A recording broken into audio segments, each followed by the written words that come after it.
Hey guys, what's going on? Welcome back to my channel. For today's video, I'm going to be doing my November TBR. As I'm filming this, we are still currently in the first week of November, so I thought it's still appropriate to do a November TBR. Basically, this month's TBR is just going to be read the things that are in this basket. You see it a lot in the background while I'm filming other videos, Nightworms and stuff like that. We need to tackle this because these books have been sitting in here way too long. How this is going to break down is I'm going to mention the book that I'm currently reading, which you can already see at the top. And then I have books that when my niece was here, she picked out for me, so we'll go over those really quickly. I will also direct you to that video because we're literally going to get through those real quick. And then the ones that are actually in the basket and not sitting on top will go in a little bit more depth. Now, I do read a lot of horror and thrillers, so I don't like to go into it knowing more than what's on the back of the book. So I will be reading the description on the back of the book and not really giving you a full synopsis, unless I feel it's warranted and needed. So, without further ado, if you want to see what is in this basket, then keep watching. Alright, so to start off, currently I am reading, because it is November, we're going to mention the currently reading is Slewfoot by Brom. We're 173 pages in. I'm loving it. I'm tabbing it. I have been doing a little bit of vlogging while reading this, but I'm loving it. I'm loving it a lot. My takeaway so far from this book is I would never make it in Puritan times. It just would not happen. The hair alone would have me hung as a witch.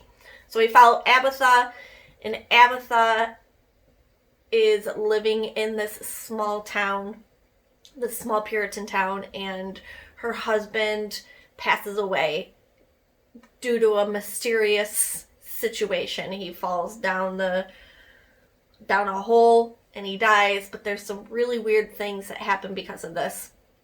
Abatha is now forced to kind of live on her own and dealing with her brother-in-law who wants to take the land back, but she refuses to give up and wants to work the land on her own. However, in her barn, on her land, there's these weird creatures that start to appear, and she's trying to figure out if they are really evil or they're there for good. So we have this battle of good and evil and figuring out what is right and wrong.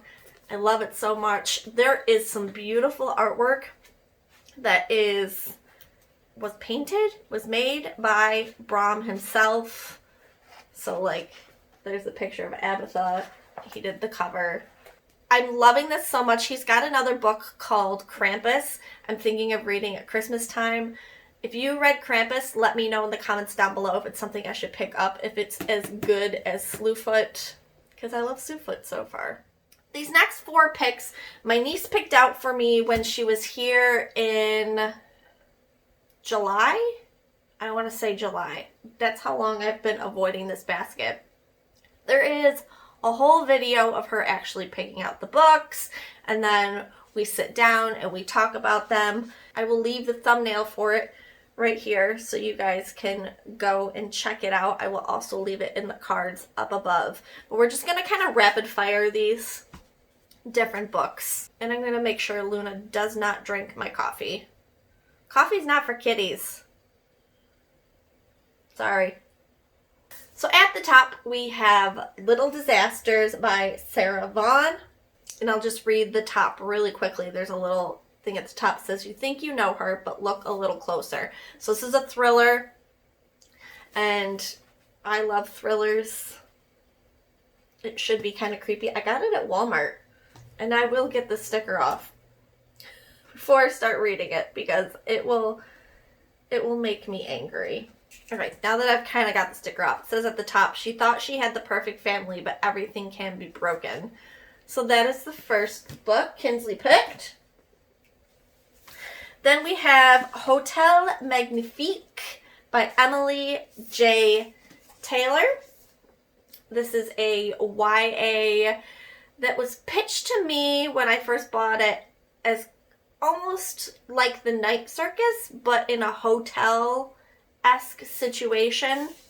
I'm really quite curious about this one because I've heard mixed things about it. I've heard good things, I've heard bad things. So I'm curious as to how this will be. And the cover's really pretty too. I think the cover's really pretty. I should note too that Kinsley picked out these books kind of just based on the cover. She's 8 years old, so these things are a little too adult for her. So she just got them based on the cover, which was the whole idea. All right, next we have Goblin by Josh Malerman. It's a novel in 6 novellas. So there's 6 novellas, but they all connect to each other to make like a bigger story. Josh Malerman being a horror, I think he just does horror writing. So this will be a spooky read, and it will be my first time reading a Josh Malerman story that I can think of. I don't think I've ever read any of Josh Malerman stuff. We get a lot of Josh Malerman in Nightworms, but this will be the first time I will have picked one up. Okay, and then we have one that I've had sitting on my TBR shelf for quite a while. This is a twisted Disney tale. This is What Once Was Mine. And in every twisted Disney tale, they take the story and they say, well, what if this happened? So this is Rapunzel. And the question is, what if Rapunzel's mother drank a potion from the wrong flower? And these are fun. The couple that I've read, I've really liked. They're kind of more dark, but not too dark, because this is borderline YA getting into a little bit of adult, I guess. But they're fun if you are a Disney lover and you love the movies. It's just an awesome take on if something else happened. So my niece actually didn't pick that one. I just remembered. This is the one she picked. This is the last one she picked. This is by Sarah Reed. This is Root Rot. This is another short story collection. I believe I got this one. Yes. I got this one in my Nightworms. And it's just a bunch of dark, grim tales. Think of like the old school fairy tales that were grotesque but taught a message at the same time. This is what I think this book is going to go for. So yeah. Now this concludes the books that Kinsley picked out for me. So let's get into the books that have been sitting in this basket way before Kinsley ever picked these books out. So the first one I have is by Stephen King. And this is an attempt to read. I try to read a Stephen King book every year. I did not read one last year, which is shocking. So this was me trying to read a Stephen King book, and this is Flight or Fright.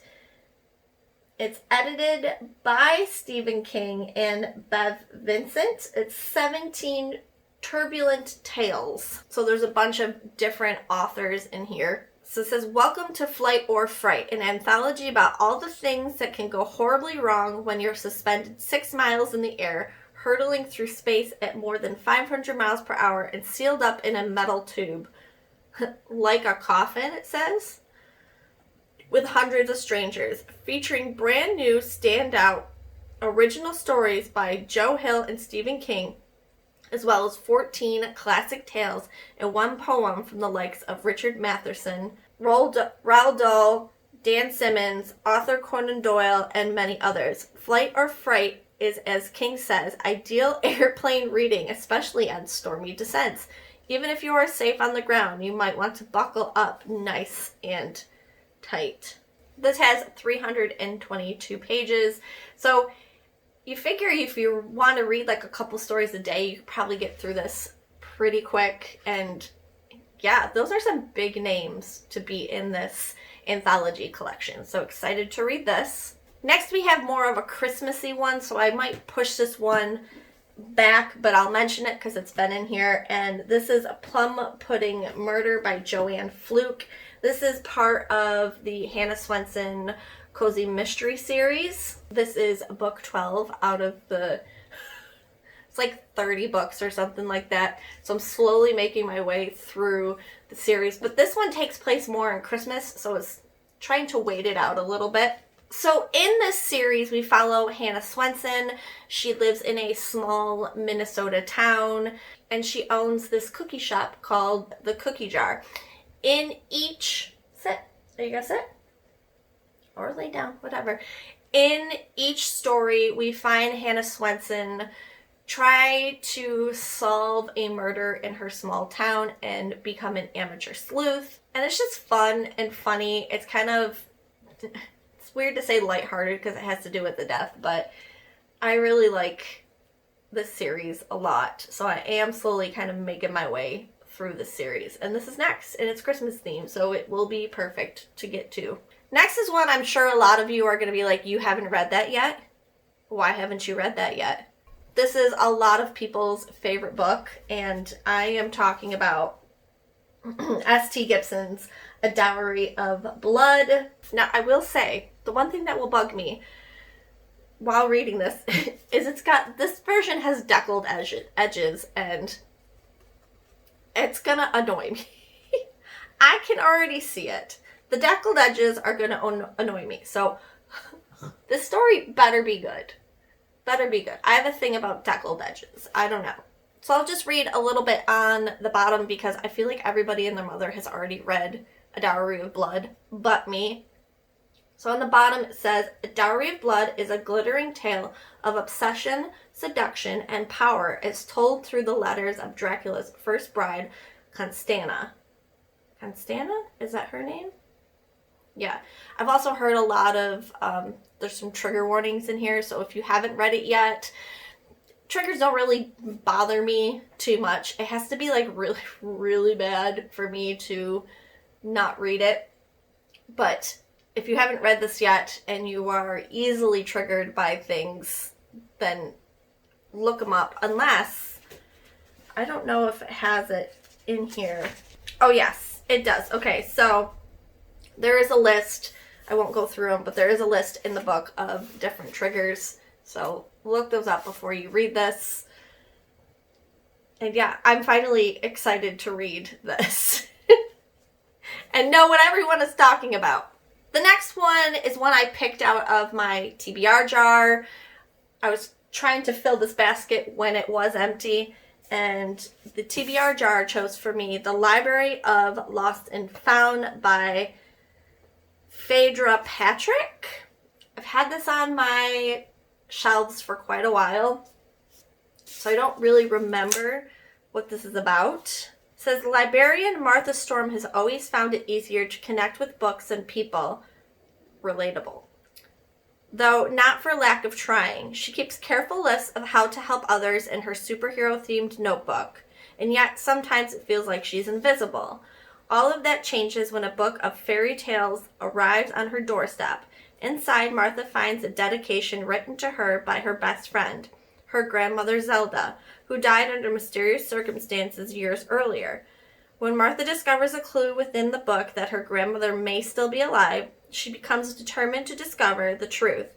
As she delves deeper into Zelda's past, she unwittingly reveals a family secret that will change her life forever. So this almost seems like it will be contemporary and just trying to solve this mystery of where her grandmother is.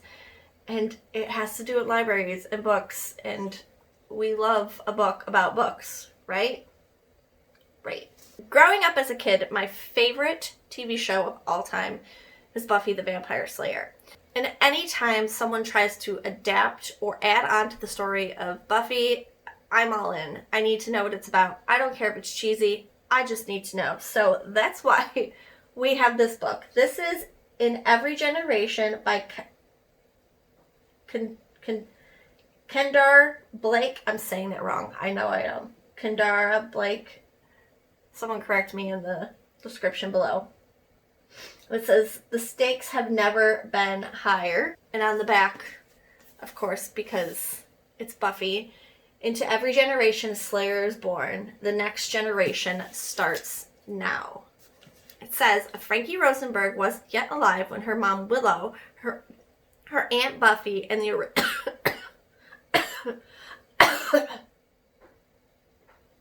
we're okay. And the original Scooby Gang destroyed the Hellmouth and saved the world from the first evil. These days, life in New Sunnydale is blissfully quiet. Frankie is just trying to survive her sophomore year at the rebuilt high school and use her budding magical powers to make the world a better place. But that world is suddenly plunged into danger when the Slayer community is the target of a deadly attack, leaving the future of the line uncertain. Then Frankie discovers she's sort of freakishly strong. Oh, and there's something Willow never told her about her true identity. Cue the opening credits. Quicker than she can carve a steak, Frankie discovers there's more to saving the world than witty one-liners and stupid hot demons. Now, everyone looks to her for answers, but speaking up has never been her strong suit, and it's hard to be taken seriously when your mom is such a powerful witch she almost ended the world once, while your greatest magic trick is recycling. So what I'm hoping, and what every good Buffy rendition has done, is it adds the cheesy, funny charm that the show had into the book, and that's what I'm hoping for this. I'm also hoping that there are some references to the original TV show, because I also feel like if you're going to pay homage to the original work, you should have some, just, I don't know, little Easter eggs in here that maybe only a Buffy fan would know. I really, like, that would be chef's kiss. So, yes, a Buffy tale I'm excited to get to. And last, but certainly not least, is another book that a lot of people have read and I've had on my shelves. I'm very curious about it. And that is Such Sharp Teeth by Rachel Harrison. And I did get this in my Nightworms, which is really cool because this is a popular book. So what we have here is basically a werewolf. You make me drop my coffee. If you spill the coffee, children, there will be issues. Heed my warning. So we have a werewolf story.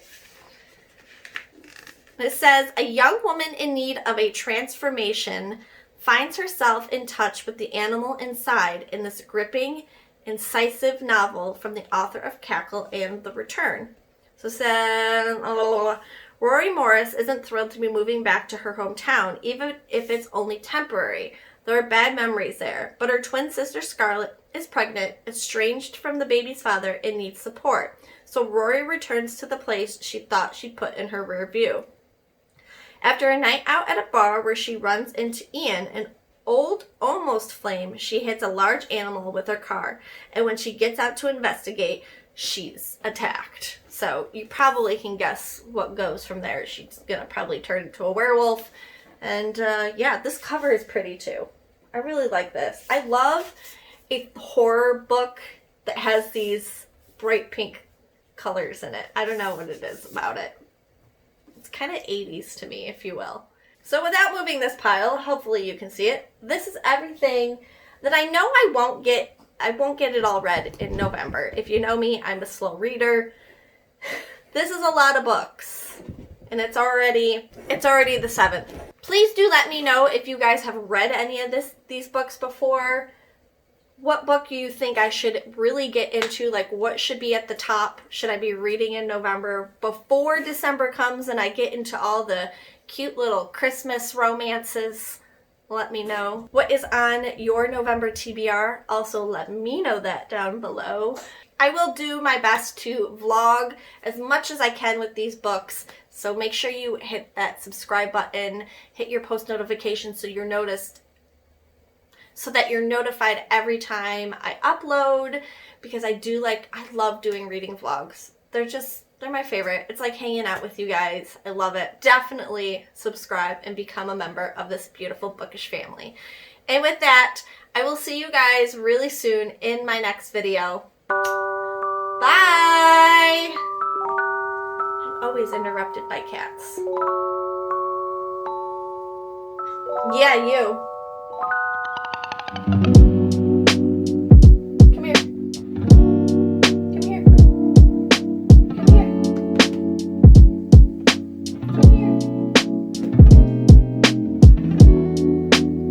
You're lucky you're cute. You're lucky you're cute.